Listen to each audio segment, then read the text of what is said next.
โครงการหมู่บ้านชัยพัฒนากาชาติไทยบ้านทุ่งรักเป็นพื้นที่ที่สมเด็จพระเทพรัตนราชสุดาสยามบรมราชกุมารีทรงมีกระแสรับสั่งให้สำนักงานมูลนิธิชัยพัฒนาและสภากาชาติไทยดำเนินการจัดหาพื้นที่ที่เหมาะสมในการสร้างที่อยู่อาศัยรวมทั้งส่งเสริมอาชีพให้กับราษฎรที่ประสบภัยสึนามิเมื่อปลายปี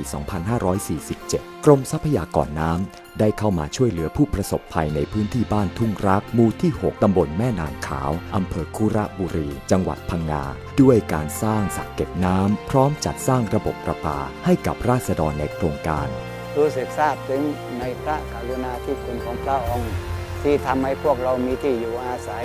และมีน้ำกินน้ำใช้